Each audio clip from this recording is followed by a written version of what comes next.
Jacksonville Jaguars fans, welcome into Duval Daily, presented by GenJag.com. I'm Jordan DeLugo. Thanks so much for being here Friday, August 8th. Right now, we're taking a look at 5 Jaguars players to watch in their preseason opener tomorrow night against the Pittsburgh Steelers, former division rivals, AFC Central. That was one hell of a rivalry back in the day. It hasn't completely died, but it's certainly on the back burner at this point. But 5 Jaguars to watch when the team hosts the Steelers tomorrow night, Everbank Stadium, preseason week 1, 7 p.m. It is very exciting that preseason football is finally here, because that means regular season football is finally here. And look, I love the preseason for what it is. I love watching all these young guys trying to compete to make the roster, but the 5 players I have to watch are not really in jeopardy of making the team. These are 5 players that are going to be on the team and that could have, 2 of them have for sure very important roles for the Jaguars right now. 3 of them could have important roles for the Jaguars in 2025, certainly beyond. So we're going to dive into it. Really appreciate y'all being here. If you enjoy the content, please like and subscribe. You can also check out genjag.com/shop. Pick up some new Duval gear like the hat I'm wearing right now. Again, thank you so much for supporting this channel. So, as I mentioned, 2 of these players, they need them big time in 2025. 3 of them, they might have to rely on in 2025, but definitely big time in the future plans. And we already did a full preview of this game if you want to go check that out. This is just the 5 Jaguars players to watch, or that I am watching, really. So at number 5, we'll go down from 5 to 1. I do have Trevor Lawrence at number 5. The reason I want to see Trevor Lawrence so much in this game, I mean, he is playing. The Jaguar starters are playing. Trevor Lawrence is going to play. So it's exciting just to be able to see your franchise quarterback play football.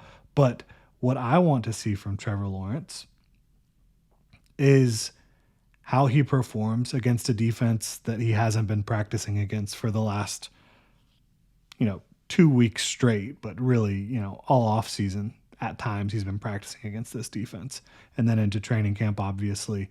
How does he handle the connection with his receivers, the reads at the line of scrimmage, the cans or kills, as a lot of people would understand them, but the ability to change the plays at the line of scrimmage, the new footwork, right? The left foot forward and shotgun, that's supposed to help him. His new footwork when it comes to progressing through reads and having your base set up for you to succeed and be able to release the football, no matter what the situation is, right? All these different little things for Trevor Lawrence and the connection with his receivers. How does that look against a defense that is not his own? Because honestly, it's looked really good against the Jags defense, and the Jags have some good corners, and the Jags starting defense should be putting up more of a fight against Trevor Lawrence and his guys than the Steelers' backup defense. There's still some talented guys for the Steelers' backup defense, but they're not playing most of their starters.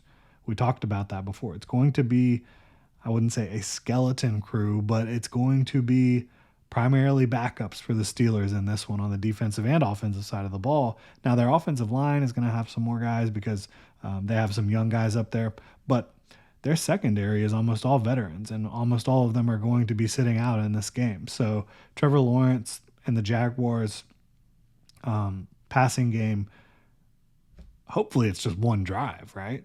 One drive, it's clean. You don't see a lot of penalties. You don't see mental mistakes. You see confidence. You see getting the ball out quickly. You see being able to make those checks at the line, the communication, all that stuff. That's what you want to see. Kind of a lot of folks would call it like minutia or who cares or whatever, but those are the things that are going to allow Trevor Lawrence to ascend in this offense quickly, being able to understand all the different little things that go into playing quarterback at the NFL level, being able to take that from the classroom to the practice field and now to the game field against a different opponent, albeit in a game where you're not going to see a lot of disguised coverages or crazy looks or anything. It's preseason, but still, it is different than going against your own teammates. So excited to see Trevor Lawrence out there for sure. I don't think he has to go out there and perform at a high level. I mean, It doesn't really matter, but it would be encouraging to see. It would be a nice development for the fans to be able to see that. And, optimists would be like, yeah, Trevor Lawrence, he looked the way you want him to look. And pessimists would say, show me in the regular season. So in the end, it really doesn't matter. But I am excited to see how he looks tomorrow night. At number 4, I have a rookie linebacker, Jack Kaiser. I'm going to be watching a lot of Jack Kaiser here. And he's not somebody who necessarily is going to be important for the Jaguars defense in 2025. But he could be asked to start in 2026 or tasked with competing for the starting role. Devin Lloyd, contract year. Chad Muma, contract year. You have Ventrell Miller, certainly. Foye Oluokun, probably not going anywhere after the 2025 season. You never know with those veterans that get paid a good bit at the linebacker's position, though. But I would advise them to keep Foye around. But at minimum, there's going to be one starting spot up for grabs in all likelihood, unless the Jaguars break the bank for an off-ball linebacker, Devin Lloyd. Probably going to be some change there. And they drafted Jack Kaiser with a 4th-round pick. He is smart. He's a good tackler, great special teams player. I think he has good instincts in coverage and against the run. Not the biggest, not the strongest, not the fastest. But how does he perform in this type of environment? I think is going to be really fascinating to see. At number 3, another player who a lot of folks thought probably was going to start, Wyatt Milam. I mean, after he was drafted, all I heard was the left guard spot's probably his. I was always kind of saying, we'll see. Ezra Cleveland's not going to go down without a fight. And so far, it looks like Ezra Cleveland is the Jaguars starting left guard. But Wyatt Milam's going to have some opportunities here during the preseason and the rest of practice before the season starts to, try to take what he thinks should be his, right? He's a 3rd-round pick, 88 overall. The Jaguars traded back, or 89 overall. The Jaguars traded back up to be able to land him. They wanted Ransaw and Milam. That's what they wanted. They had pick 88. They traded back up to 89, and they took those 2 guys. It doesn't matter what order they took them in. They were going to take them both regardless. And so this is a guy that Jags really wanted, prioritized, brought him in here. What can he show you? I think that's going to be fascinating to see. At number 2, out of the rookies we have talked about so far, I think he has the most opportunity to potentially have a big impact for the Jags early. Bashel Tutin. I mean, this guy is so many of his traits and his running style should project to the NFL level, should project to Liam Cohen's offense, and Liam Cohen should understand how to utilize him. He is squatty, extremely low to the ground. He has more power than you would expect. He's not a power back. He's not Maurice Jones-Drew, right? But more power than you would expect. He's about 210, about 5'8", 5'9". He runs like the wind.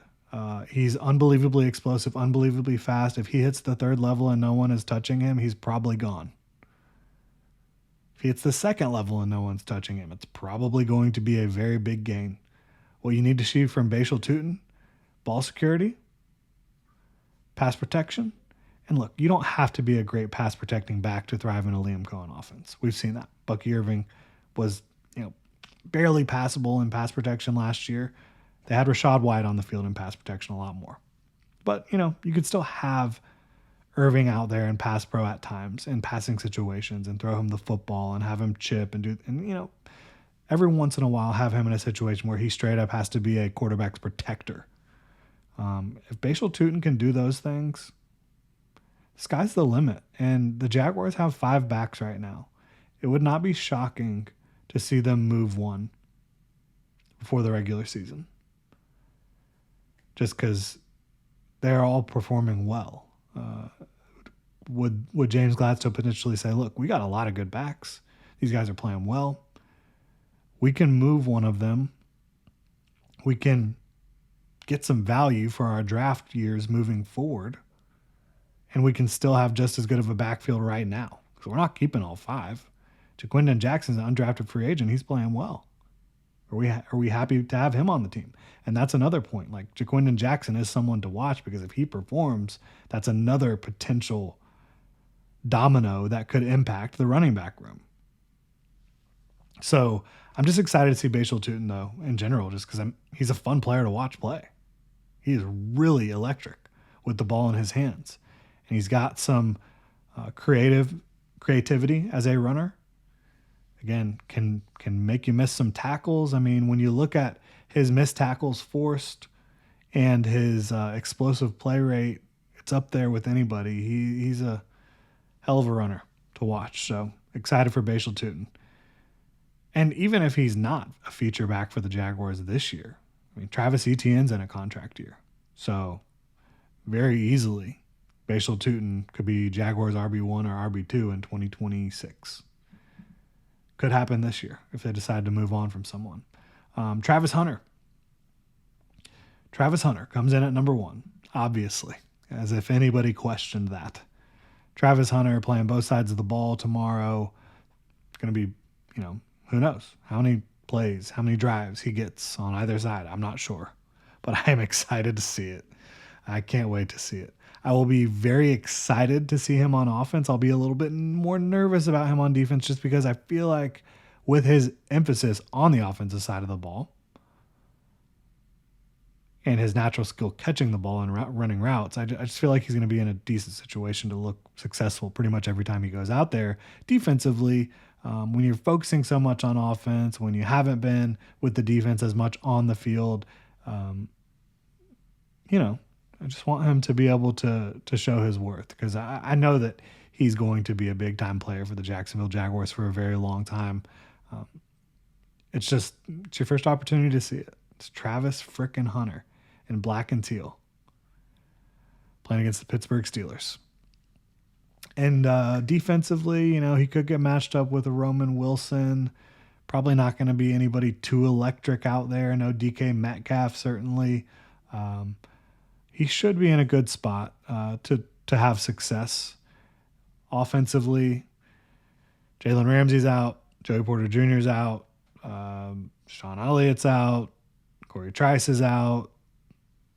They have another corner that's not playing too. So he should be able to get his a little bit on the offensive side of the ball. Can't wait to see it. Jaguars host the Steelers tomorrow night at the Bank, Everbank Stadium, 7 p.m. This has been my 5 players to watch, or more like 5 players I will be watching. Let me know what y'all think in the comment section below. If you enjoy the content, please like and subscribe. Y'all have a good one.